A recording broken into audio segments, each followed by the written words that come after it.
RSS is celebrating 100th year. At this moment, it is very important to ask what exactly was their contribution to India's freedom struggle.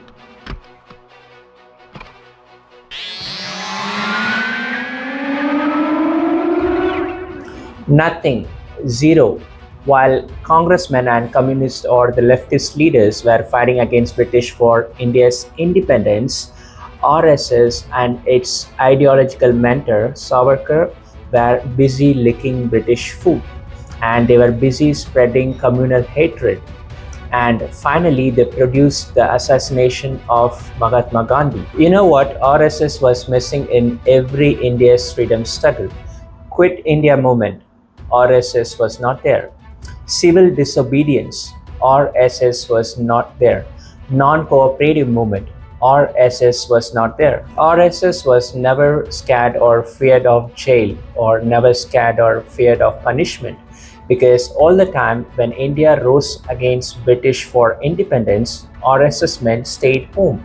They were at their comfort. They never fought against the British, so they don't need to worry about jails, punishment, or anything else. Hegdewar, RSS founder, orders his men to stay away from politics.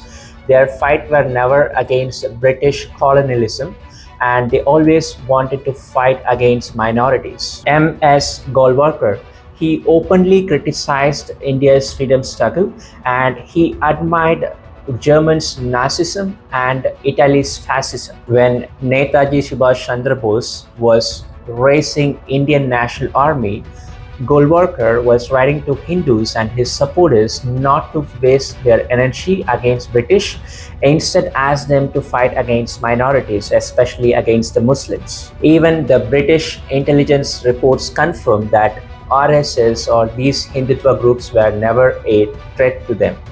They were busy in highlighting, or they were busy in developing their Hindu Rashtra dream, instead of fighting to get the country free from the British government. And then comes Savarkar, Veer Savarkar. First, let's talk about the name Veer.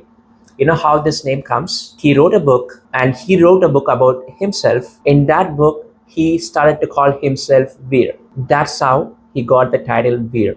How brave he is. In 1910, he was sentenced to life in Andaman Cellular Jail. How brave, what a great start it is. But sooner, he started writing mercy petitions to British government and begged for their mercy. And then Veer Savarkar started writing n number of mercy petitions. In 1913, he wrote a petition which says, "I'm ready to support the government in any capacity," which means I'm ready to support the British government in any capacity. And again in 1920, he wrote to British begging for forgiveness and promising his loyalty to the British government as well. While young, brave leaders like Bhagat Singh sacrificed their life for the India's independence, leaders like Savarkar, especially the Hindutva leaders like Savarkar, keep on writing mercy petitions to British and begging for their forgiveness and wanted to prove their loyalty to the British government. And even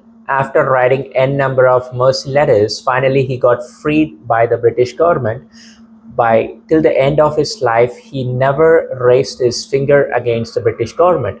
He spent all his life spreading the hatred in the name of Hindutva and try to divide Indians in the name of religion. And this toxic ideology reached its peak in 1948 when Nathuram Godse, the follower of Veer Savarkar, assassinated Mahatma Gandhi. The Justice Kapoor Commission later found a clear evidence that the RSS connection as well as the involvement of RSS in Gandhi's assassination. Also, they found out that the link between Nathuram Godse, and he was in connection with RSS leaders at the time of assassination as well. This leads to Indian government banned RSS in 1948. When Savarkar begged British officers with folded hands, Bhagat Singh went to the gallows shouting "Inqilab Zindabad." When Golwalkar praised fascists like Hitler and Mussolini, Subhash Chandra Bose was raising an army to fight against the British government. When Congress and the communist leaders spent years in jails to fight for India's independence, the RSS leaders were polishing their sticks in the shakhas and they were untouched by the British Empire. Their power was only against the Muslim minorities, but they were shit scared against the British Empire all the time. In the year 2025, yes, RSS is celebrating their 100th year and try to portray themselves as nationalists and try to portray others, whoever questions them, questions their ideology as anti-national. But it is very important to remind them they were never nationalists at all.